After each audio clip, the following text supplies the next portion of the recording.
Bom dia, graça e paz. Amém. Um privilégio estar aqui essa manhã.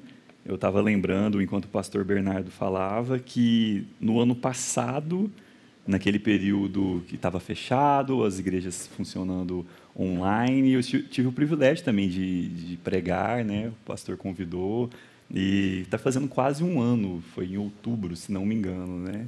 E agradecer também o pastor Bernardo aqui, a igreja, por esse período tão realmente abençoador do pastor como meu tutor. E, enfim, a nossa família só tem que agradecer o pastor Bernardo e rever tantos amigos de longa data aqui neste lugar. Uma bênção mesmo. Me sinto muito privilegiado de estar aqui essa manhã. Convido você a abrir a sua Bíblia em Josué. Nós vamos meditar no capítulo 3. Capítulo 3 de Josué. Nós leremos todo o capítulo 3. Estou aqui com a ARA, a Almeida Revista e Atualizada. Josué, capítulo 3, enquanto os irmãos se encontram.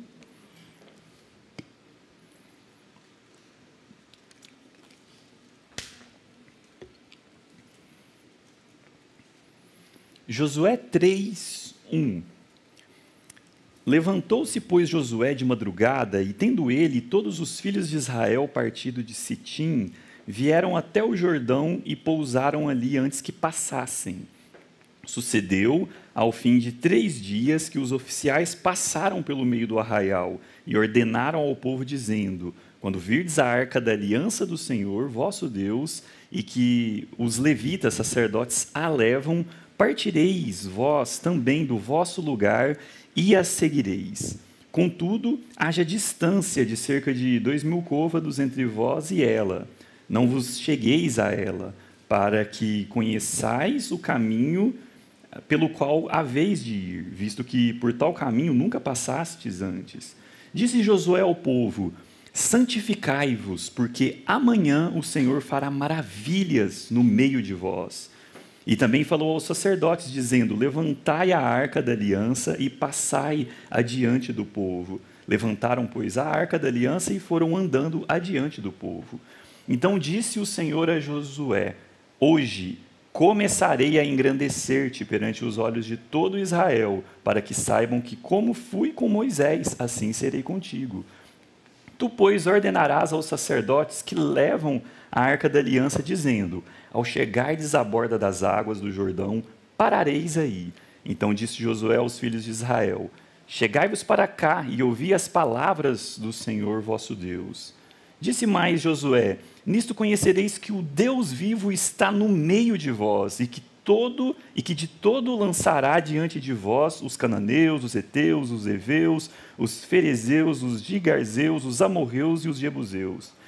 Eis que a arca da aliança do Senhor de toda a terra passa o Jordão diante de vós. Tomai, pois, agora 12 homens das tribos de Israel, um de cada tribo, porque há de acontecer que assim que as plantas dos pés dos sacerdotes que levam a arca do Senhor, o Senhor de toda a terra, pousem nas águas do Jordão, serão elas cortadas, a saber, as que vêm de cima, e se amontoarão. Tendo partido o povo das suas tendas para passar o Jordão, levando os sacerdotes a arca da aliança diante do povo, e quando os que levavam a arca chegaram até o Jordão, e os seus pés se molharam na borda das águas, porque o Jordão transbordava sobre todas as ribanceiras todos os dias da cega, pararam-se as águas que vinham de cima, levantaram-se num montão, muito longe da cidade de Adã, que fica ao lado de Sartã, e as que desciam ao mar de Arabá, que é o mar salgado, foram de todas cortadas. Então passou o povo defronte de Jericó. Porém, os sacerdotes que levavam a arca da aliança do Senhor pararam firmes no meio do Jordão, e todo Israel passou a pé enxuto, atravessando o Jordão. Queridos, ritos de passagem. Esse termo foi popularizado por um antropólogo alemão no início do século XX. Contudo, isso é algo que acontece desde os primórdios da humanidade. Os ritos de passagens, rituais de passagem. E embora a gente faça uma associação tanto quanto com o paganismo, algumas religiões estranhas, alguns momentos estranhos, a gente percebe que rito de passagem está presente na nossa vida mais do que a gente imagina. Porque, na verdade, são celebrações, né, que marcam as mudanças de um indivíduo na comunidade. Elas podem tanto ter um caráter social quanto um caráter religioso, para marcar momentos importantes na vida das pessoas. Então, vamos lá para alguns exemplos. Batismo. Batismo é um ritual de passagem. Marca ali um momento, uma transição na vida da pessoa e tem um significado. Formatura também é um rito de passagem, geralmente tem o juramento, né? Jogam ali o chapéu e estamos livres. No seminário a gente faz algumas coisas com vocabulário de grego, hebraico, brincadeira. Mas noivado, casamento, também tem um ritual de passagem na cerimônia em si. Ano Novo, também nós temos aí alguns ritos de passagem, queima de fogos e tantas outras coisas que marcam esse momento. Então, em geral, as cerimônias elas nos mostram que existe um tipo de preparação para que as pessoas transitem pelos estágios da vida. É uma mudança, marca uma mudança de estágio. E no texto que nós acabamos de ler, e todo o seu contexto do livro de Josué, marca um momento de transição na história do povo de Israel. E no capítulo 1 mostra Deus preparando Josué, que seria ali o líder, o condutor desse momento de transição, dessa nova fase. Depois nós vemos no capítulo 2, enviando os espias para observar a terra, também preparando para esse momento, embora foi um cenário um tanto quanto difícil. Quando o texto narra que eles estavam partindo de Sitim, né, para passar o Jordão até chegar a Jericó, um lugar, um vale, um extenso vale com montanhas, né, de um lado e de outro, um relevo não tão fácil assim, com muitos desafios. Portanto, é a travessia. Estamos diante da travessia do povo de Israel. E essa travessia é preparando para o novo, para a nova etapa. E é isso que eu queria compartilhar com vocês nessa manhã, que é o preparando-se para o novo. Isso também faz parte da nossa vida, preparar-se para o novo. E há duas coisas que eu quero compartilhar nessa manhã. A primeira coisa que nós podemos ver nesse texto, que mostra uma característica desse preparando-se para o novo, é uma nova espiritualidade.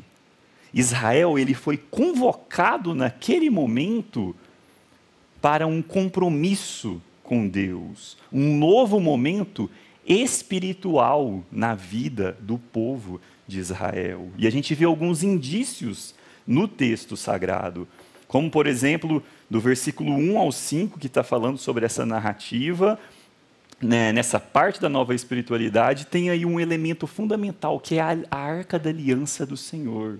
A Arca da Aliança do Senhor, naquele momento histórico, representava a presença do Senhor no meio do povo. Era o que mostrava que Deus estava ali junto com o povo de Israel. E também que era o sinal da aliança, que Deus fez com o seu povo e que o seu povo também deveria retribuir a esse contrato, firmar esse compromisso, essa aliança. Então, a Arca da Aliança demonstra justamente isso. Deus habitando no meio do seu povo. E o que Josué fala no versículo 5? Qual que era a condição? Uma ordem: santificai-vos. Disse Josué ao povo: santificai-vos, porque amanhã o Senhor fará maravilhas no meio de vós. Queridos, No Antigo Testamento, essa santificação do povo era feita também através de uns rituais de lavagem do próprio corpo, de alguns objetos também marcavam, ou abstenção de alimentos. O livro de Êxodo, Levítico, fala como era esse ritual lá para o Antigo Testamento. Mas nós, na Nova Aliança, nós vemos que através da ressurreição de Jesus Cristo, nós também temos a nossa santificação. Não precisa dos ritos, porque Jesus já cumpriu a lei, mas há algo que nós devemos fazer, porque nós somos santificados por Deus, através de Cristo, de uma maneira real e pessoal. Nós somos pessoalmente santificados através da sua palavra e do Espírito Santo que habita em nós. Então, a santificação é um processo pelo qual todo cristão, ele não só passa, mas ele deve amadurecer nesse processo, ele deve crescer, ele não pode ficar estagnado. E na santificação, as nossas fraquezas, os nossos pecados, eles são enfraquecidos, mortificados e fortalecidos pela graça de Deus, até que nós somos regenerados e o novo homem vence. O novo homem vence agora para viver uma nova vida com Deus. Então nós necessitamos da santificação. Não é uma nova espiritualidade, pode ficar parecendo, né, que é uma nova espiritualidade no sentido de algum rito, de algum modismo, não. Mas é uma vida com Deus. É um caminhar com Deus. E assim como foi com Israel, nós, nesse processo de santificação, nós temos que pensar em algumas coisas, fazendo aí uma comparação. Como que está a nossa dieta espiritual? Lá eles precisavam se abster de alguma coisa. Mas como que está a nossa em relação ao pecado? Será que nós alimentamos mais a nossa carne, o nosso velho homem, o nosso velho eu, ou a gente está nesse processo de mortificá-lo, de enfraquecê-lo? E eu gosto de uma comparação que fala, né, aquilo que a gente mais alimenta dentro de nós é o que vai vencer. Isso é um senso comum. E muitas vezes nós nos alimentamos mais da carne.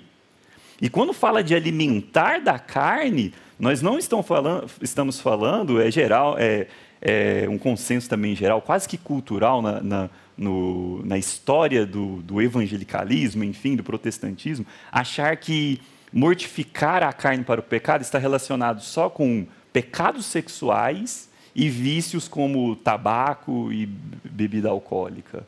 Mas é muito mais abrangente do que isso. São todas as áreas da nossa vida. É mortificar, por exemplo, a nossa língua para os falatórios, né? Paulo fala dos falatórios profanos, ou seja, as más conversações. Queridos, e quanto isso tem sido perverso nos nossos dias, algo que tem machucado as pessoas, tem trazido mal para as comunidades. A gente vê isso pela própria internet, o quanto as pessoas falarem mal, as pessoas levantarem suspeitas, e a difamação em si. Eu não estou falando da crítica. A crítica ela tem sim um lado construtivo, embora muitas pessoas não concordem, mas eu estou falando da difamação. E isso acontece não só, digamos assim, lá fora, mas até no ambiente nosso de igreja. A fofoca, alimentar isso das pessoas, em relação às pessoas, e isso faz mal. Isso nos afasta de Deus. E isso não é um sinal de uma pessoa que está sendo santificada. Então precisa fazer morrer os pecados da língua. A morte e a vida estão no poder da língua. E aí nós temos a escolha. Quantas coisas, queridos, no nosso interior, na nossa vida, que precisa ser santificada, ou seja, o pecado precisa ser levado a sério. O pecado ele não pode ser subestimado nas nossas vidas. Não podemos subestimar o pecado, porque a nossa inclinação como seres humanos, ela já é caída e ela tende ao mal, ao pecado. E só nesse processo, que aí Paulo fala da nova vida, do revestir o novo homem, que se renova para o conhecimento de Deus, para uma vida com Deus. Portanto, nós precisamos dessa espiritualidade, e essa nova vida vem através de Cristo. De Jesus Cristo, Ele que permite, porque por nós mesmos, nós não conseguimos sozinhos não. Mas por causa do sacrifício de Jesus e da intimidade com o Espírito Santo, acontece, é possível. A Bíblia, Pedro fala, olha só, talvez esse santificai-vos pareça algo do Antigo Testamento, mas só do Antigo Testamento, mas olha o que Pedro diz, 1 de Pedro 15:16. Assim como é santo aquele que os chamou, sejam santos vocês também em tudo o que fizerem. Então é tudo. Uma pausa aqui. Não dá para a gente passar pano para alguns pecados. Não dá para a gente classificar somente alguns tipos de pecados, mas não. Todos os pecados dos seres humanos ofendem a Deus. De todas as áreas, de todos os tipos. Não dá para fazer esse tipo de acepção, porque está escrito, Pedro diz, sejam santos porque eu sou santo. Pergunto mais uma vez, como está a nossa dieta espiritual? Do que nós temos nos alimentado? E Ele nos chama para nos alimentarmos da palavra de Cristo, da vida de Cristo, que está disponível para todos nós. O se preparar, amor, desculpa, irmãos. A mente viajou, acho que é o cansaço, pastor Bernardo. É se preparar, irmãos, que também vos amo, com amor em Cristo, saída pela direita. Para o novo, quer viver o novo da sua vida? Então se prepare para uma nova vida espiritual, que acontece através de Cristo Jesus. Em segundo lugar, outro requisito para esse preparando-se para o novo, essa preparação de Israel e consequentemente para nós, do 6 ao 13, nos fala de uma nova liderança. É estar debaixo de uma nova condução, e é também o povo, ele deveria estar disposto a obedecer a essa nova condução de Deus. E no verso, no 6, Josué antes fala no 5 para santificar, e aí ele fala para quem? Para os sacerdotes, liderança. Levantai a arca da aliança e passai-a diante do povo. Então a arca da aliança, além de representar, é claro, a aliança, tudo que eu falei, também representa liderança. Era a arca que conduzia o povo. Fala que até esse lugar vocês não conhecem, então se direcionem pela arca, se direcionem pela presença de Deus. E ainda tem mais, esse aspecto da liderança, era a comprovação da liderança de Josué. Pensa bem, Moisés, homem de Deus, viu Deus, mesmo que pela fenda ali da rocha, mas ele viu Deus, tinha todo um sinal de autoridade, e agora tinha uma transição também de liderança. Abrindo um parênteses aqui, nós temos dificuldades com transição de liderança. A gente tem dificuldade com transição de liderança de pastor, no nosso ambiente cristão, de líderes. Aí é inevitável comparações, tanto por parte da igreja como por parte, às vezes, do próprio pastor, conselho, enfim, da própria liderança. Porque assusta, é o novo, é diferente.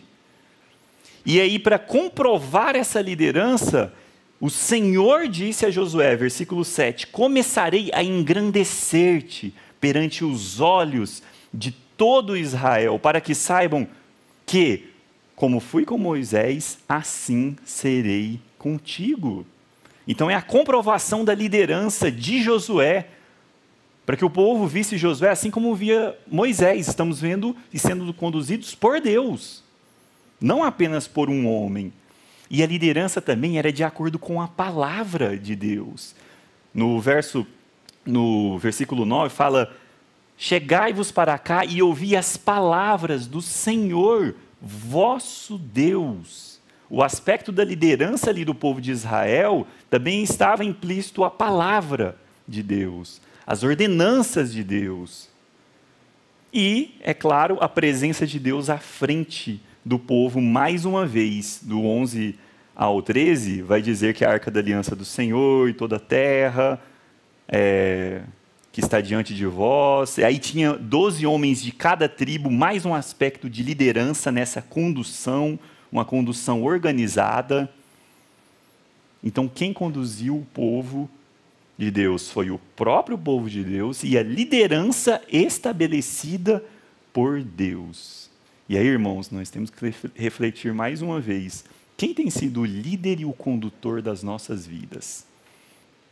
Quem, de fato, que conduz a minha vida? Que lidera? Que eu vou atrás de uma pessoa ou de algo incondicionalmente? Isso é ser líder, é ser liderado.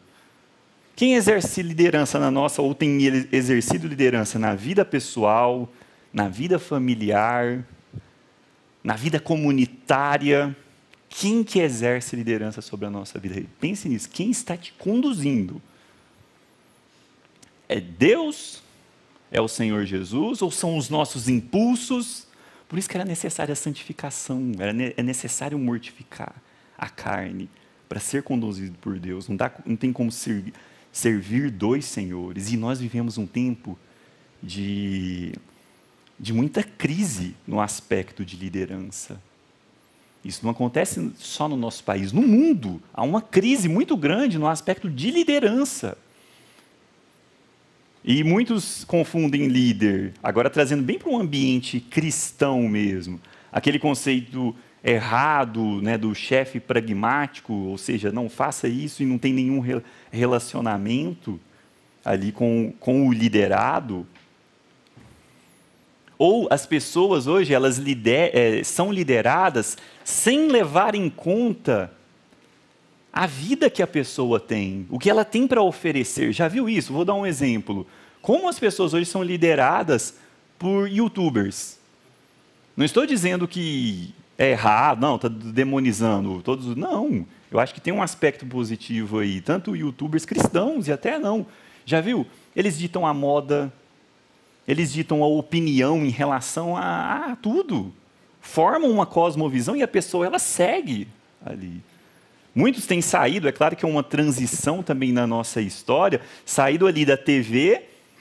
Por exemplo, eu gosto muito de jornalismo esportivo. Até comecei o jornalismo e fui para o seminário, gosto muito. E a gente vê alguns personagens saindo da TV ali fechada e indo ali para o YouTube. Às vezes o cara tem mais seguidor, talvez até financeiramente ele ganha mais. Porque isso forma opinião, isso conduz as pessoas para algum lugar. E aí, queridos, quem tem sido o nosso condutor? Isso, conduzir pessoas, é uma responsabilidade muito grande. Por isso que há um santo temor, creio, por parte dos líderes da igreja, dos pastores, porque nós seremos cobrados, está lá em Hebreus.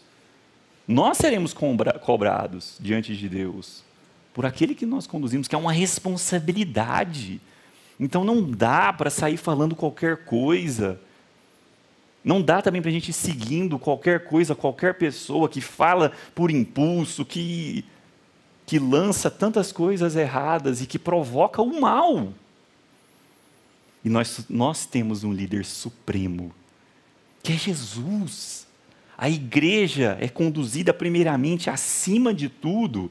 Note que depois eu não vou, claro, não estou desmerecendo o aspecto da liderança local, mas é conduzida por Jesus. É o bom pastor que conduz as ovelhas.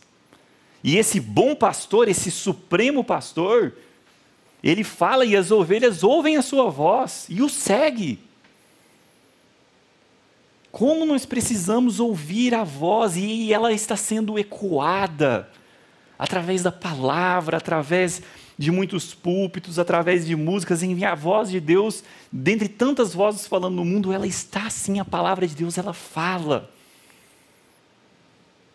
E nós precisamos, para viver o novo de Deus, ouvir a voz do Supremo Pastor e sermos conduzidos. Conduz a sua vida, esse é o convite para mim, também conduzir a minha vida, através das palavras de Jesus, da liderança de Jesus, da sua família, pais de famílias, que também nós vivemos um tempo de muita crise de identidade nas famílias. Conduzam as vossas famílias nos caminhos do Senhor. Não abra mão da palavra de Deus. Fora da palavra do sumo pastor que é Jesus, nós temos lobos, travestidos de ovelhas. Mas nós precisamos ouvir a voz de Jesus, o bom pastor. E aí, é claro, na nossa igreja também, no ambiente, né, de uma forma geral, nós temos líderes nos conduzindo. Então, sejam conduzidos por eles. E sabe qual que é o resultado? Para a gente encerrar, o milagre acontece. A presença de Deus está no meio do povo. Santificai-vos, porque amanhã o Senhor fará maravilhas no meio de vós. É santidade, é pureza, é vida com Deus, é humilhação, é realmente você se entrega totalmente a Deus, é liderança, é sendo conduzido pela palavra de Deus. E mesmo, queridos, nos cenários mais difíceis da nossa vida, que exige fé, pois ainda estamos passando por momentos difíceis, de tristezas, de incertezas, o milagre acontece na minha e na sua vida. Se prepare para o novo de Deus. Se prepare para um novo tempo na sua vida, porque certamente Ele fará. E Israel estava indo o quê? Para a terra prometida, para a promessa, para viver a promessa de Deus. Se prepare para o novo. A nossa pátria, ela não está aqui, mas está nos céus, onde nós esperamos o Senhor. Essa é a nossa terra prometida, é estar com Jesus. Se prepare para o milagre na sua vida. O pastor Bernardo citou aí, e até esqueci de falar de um ritual de passagem, né? Um rito de passagem. A própria ordenação tem, né? Hoje vai ter lá a oração, e a gente está num outro momento de passagem que ele citou, que é a mudança para as Filipinas. A nossa mudança. Que a gente, assim, jamais imaginaria que aconteceria agora, assim, tão rápido. Talvez, assim, até conjecturamos. Mas sabe o que é isso, querido? Sem querer ser o herói da história, do sermão, é o novo de Deus. Você nem imagina, e Ele te colocará em lugares, em situações, uma vida que vai te exigir isso. E estar, confesso, embora a gente conheceu lá o lugar em 2019, que não dá um frio na barriga, é um gelo total, congela. Estamos diante de totalmente novo, uma nova cultura, e uma coisa é você ir por alguns dias em um determinado país, uma cultura diferente, outra coisa é você viver. É um projeto de 2 anos a princípio. E não precisa, irmãos, necessariamente acontecer a mesma coisa com vocês, de ir lá para o outro lado do mundo. Não, mas naquilo que Deus preparou para você, na sua vocação, no seu chamado, o novo. Se prepare. E embora a gente esteja vivendo momentos difíceis, você esteja vivendo momentos difíceis, o milagre vai acontecer. Eu creio nisso. Amém? Vamos orar? Senhor, muito obrigado pela Tua palavra. Muito obrigado porque o Senhor fala conosco. Até hoje, ó Deus. Falou com o povo de Israel nessa situação, nesse momento histórico da vida de Israel. preparou eles para o novo. É claro que a história segue e acontece tantas coisas, e é na nossa vida também. Nós vamos sair daqui hoje de manhã, e vai acontecer tantas coisas nas próximas semanas, ó Deus, mas o que nós queremos é estar preparados. Prepare-se, ó Israel, para encontrar com o seu Deus. Então, igreja, prepare-se para encontrar com o Senhor. Mas para isso é uma nova vida espiritual, é uma vida santificada por Deus e é uma vida conduzida por Jesus, o supremo líder, o nosso bom pastor. Nós ouvimos a tua voz, reconhecemos a tua voz, ó Deus, mas nos ajude até nós chegarmos na conclusão disso tudo, que é viver os milagres do Senhor. Os milagres talvez não são aqueles que nós almejamos, mas são mais, porque fazem parte dos planos do Senhor, fazem parte daquilo que o Senhor decretou desde a eternidade para os seus filhos, a tua igreja. Nós queremos sim, ó Deus, viver, ó Pai. Nem olhos viram, nem ouvidos ouviram aquilo que o Senhor preparou para aqueles que o amam. Tua palavra diz que o Senhor também, os seus pensamentos são maiores do que os nossos. O Senhor realiza muito mais do que pedimos ou pensamos, segundo o poder que opera em nós, que opera na igreja do Senhor Jesus. Por isso, ó Deus, nos ajude a esperar e a viver os milagres que o Senhor tem preparado para nós. Em nome de Jesus que oramos e agradecemos. Amém. Amém. Muito obrigado, irmãos.